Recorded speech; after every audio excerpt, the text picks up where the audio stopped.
the narrative written by the President or the Prime Minister, eagerly taken up by us as journalists. It wasn't always like this.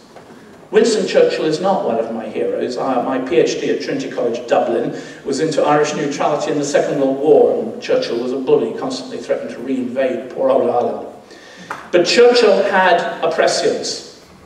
You know, in 1941, before Nazi Germany had invaded the Soviet Union in Operation Barbarossa in August of that year, when the Wehrmacht, the German army, was still, we British were still waiting for them to invade the coasts of Kent and go for London, Churchill set up a cabinet committee to organize the running of post-war occupied Nazi Germany, 4 years before the end of the war, 4 years before the end of the war.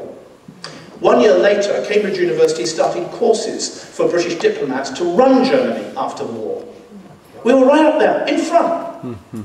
And now, the day the tanks crossed the Tigris River, in 2003, we hadn't the slightest idea what we were going to do with Iraq. Except, of course, we'd rather like the oil. And that was it. I mean, I come back to Churchill again. I was researching Churchill and the Arab world for a lecture I gave in the Cabinet War Rooms in London. This is the deep underground bunkers from which Churchill ran the Second World War, bomb-proof, or bomb-proof in those days. And I found some remarkable prescience on the part of Churchill. For example, he wrote a series of articles for the Daily Express in 1936. Remember, we're talking here 36.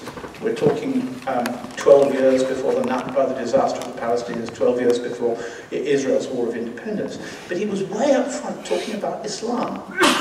Now, when I went to the Middle East 32 years ago, all our enemies, and I use the word our, meaning the West, and I'm giving Israel honorary membership of the West in this case, all our enemies were secular, socialist, leftist, usually with good relations with East Berlin and the Kremlin. And they were called, the countries would be the Popular Democratic Republic of, which meant it wasn't popular, wasn't democratic, it wasn't republic.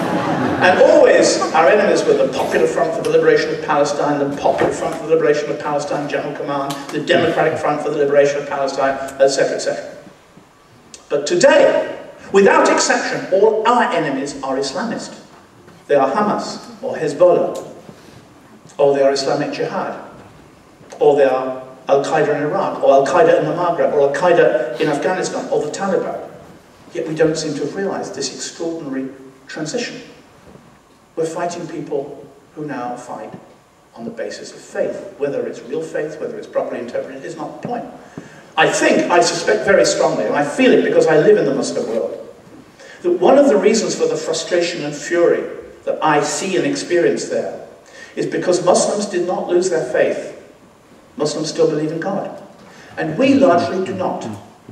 We in the West, there aren't many Christians left. Yes, I know you've got some fundamentalist ones in America, and we've got a few. Well, we've got Tony Blair. There are a few Christians around.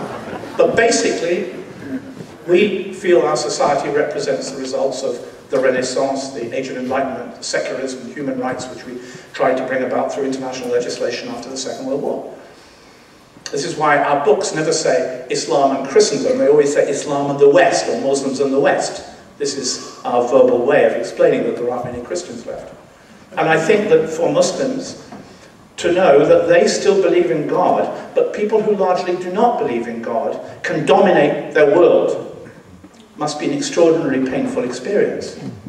22 times as many military personnel now than there were in the 12th century. I think this is something we do not think enough about.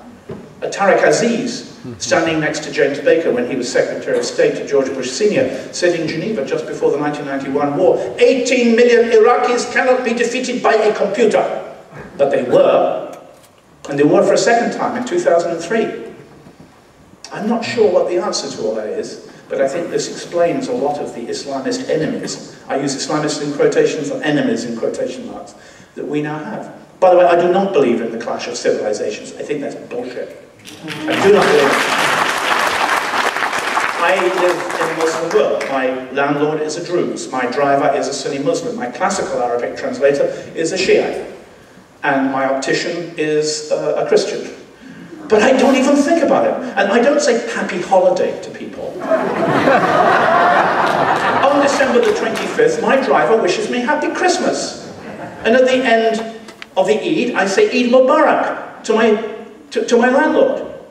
You know, I guess really in a way that we regard each other in the same way, and it's a great quotation from the Imam Ali, who of course is a Shiite divine, who said, if you see another man, and now we'd say a man and a woman, but these were patriarchal times, he said, if you see another man, he is either your brother in religion or your brother in humanity. And that is the only ethical idea with which I think we can look at the Middle East. And they will look at us in the same way. I do believe strongly that we must withdraw our military forces from the Middle East, because